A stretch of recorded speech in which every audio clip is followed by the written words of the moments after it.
आगे वो उनका स्वागत करें, धन्यवाद करें। और हमारे बीच में हमारी एक पार्टी की बहुत पुरानी कर्मठ कार्यकर्ता रही हैं माननीय विमला देवी जी, वो भी हमारे बीच में यहाँ पहुंची हैं, तो उनका भी हम स्वागत सत्कार करते हैं।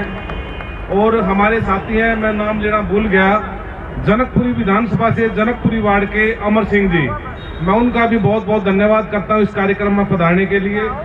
और अभी हमारे द्वारका विधानसभा कुछ साथियों ने कहा भी हमारे अध्यक्ष का नाम नहीं लिया, लेकिन मैंने नाम लिया था प्रदीप मौर्य जी, द्वारका विधानसभा अध्यक्ष, पूर्व प्रत्याशी मंगलापुरी, वो भी हमारे बीच में पहुंचे, तो उनका भी मैं बहुत बहुत आदर सत्कार करता हूं। साथियों, इसी कड़ी को आगे बढ़ाते हुए माननीय राम गुलाम जी, जो हमारे पूर्व लोकसभा प्रभारी व फिलहाल जिला प्रभारी हैं, तो मैं चाहूंगा अब वो भी अपना संक्षिप्त में अपनी बात रखें। बहन जी के जन्मदिन के उपलक्ष्य में राम गुलाम जी ताली बजाकर उनका स्वागत करेंगे। माननीय राम गुलाम जी। धन्यवाद तंवर साहब। मैं अपनी बात शुरू करूं उससे पहले भारतवर्ष में जन्मे सभी संतों गुरुओं को नमन करते हुए, तथागत गौतम बुद्ध के चरणों में श्रद्धासुमन अर्पित करते हुए, डॉक्टर B.R. अम्बेडकर साहब के चरणों में श्रद्धासुमन अर्पित करते हुए, बहुजन समाज पार्टी DSO और वामसेक के संस्थापक माननीय काशीराम साहब के चरणों में श्रद्धासुमन अर्पित करते हुए, बहुजन की सैनी बहन मायावती जी के आदर्शों पर चलते हुए आज के इस मीटिंग में मंच को उपस्थित मान्यवर सुदेश आर्य जी, मंचासीन पदाधिकारीगण, मेरे सामने बैठे सभी पिता तुल्य बुजुर्गों, मेरी बहनें, भाइयों, साथियों, आज का 68वां जन्मदिन हम बहन जी का मना रहे हैं। और ये 68वां जन्मदिन जब हम मना रहे हैं तो लोग कहते हैं, हमारे नारे हैं कि बहन जी आयरन लेडी है, लेकिन कभी आपने सोचा ये आयरन लेडी का खिताब जो दिया गया, जो बहुजन समाज ने दिया, तो बहुत सोच समझ कर दिया। जैसे उत्तर प्रदेश भारतवर्ष, उत्तर प्रदेश जो है भारतवर्ष का सबसे बड़ा प्रदेश है जनसंख्या के आधार पर, और 403 विधानसभा की सीटें हैं।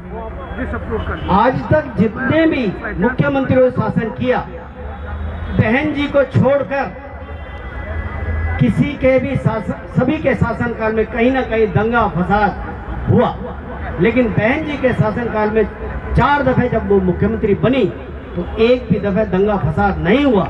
इसी कारण से उन्हें हम आयरन लेडी कहते हैं। और जब बाबरी मस्जिद का लखनऊ बेंच का फैसला आया था, तो साथियों, बहन जी ने आदेश पारित किया था कि किसी भी गांव में एक भी झगड़ा नहीं होना चाहिए।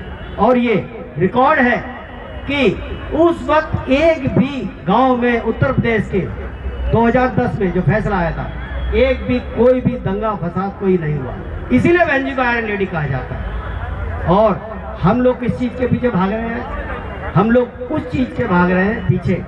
जैसे आपने देखा होगा, हमारे मोदी जी, अंबानी साहब और ये जो बड़े बड़े उद्योगपति और नेता जाते हैं, अमेरिका जाते हैं, तो वहाँ कहते हैं हम तथागत गौतम बुद्ध की धरती से आए हैं, लेकिन भारत आते ही कहते हैं हम तो राम की धरती से आए हैं।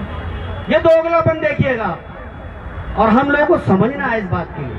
आज अगर हमारा बहुजन समाज, जो सर्वजन समाज और बहुजन समाज मिलके, बहन जी ने कभी भी जो भी अपने शासनकाल में ऑर्डर पास किए, उसमें किसी भी धर्म विशेष के लिए, किसी व्यक्ति विशेष के लिए, किसी संस्था के लिए कोई भी भेदभाव नहीं रखा। एक साथ सबके साथ एक समान शासन किया और सबके लिए बराबरी की बात रखी। तो ऐसी आज बहन जी का हम जन्मदिन मना रहे हैं। और मैं आप लोगों से आशा करता हूं कि आप लोग जब ये जाएं तो ये प्रण करके जाएं कि आने वाले लोकसभा चुनाव में अपने भाइयों से, दोस्तों से, यारों से, वो किसी भी जाति धर्म के संप्रदाय के हों, उनसे जरूर समझाना है कि बहन जी से अच्छा शासन भारतवर्ष में कोई नहीं कर सकता।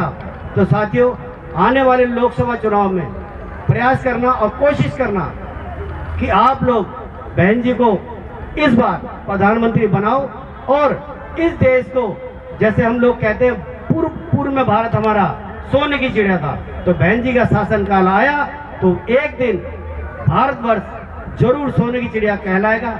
जय भीम, जय भारत, नमो बुद्धाय, खुदा हाफिज। गुलाम जी का बहुत बहुत धन्यवाद।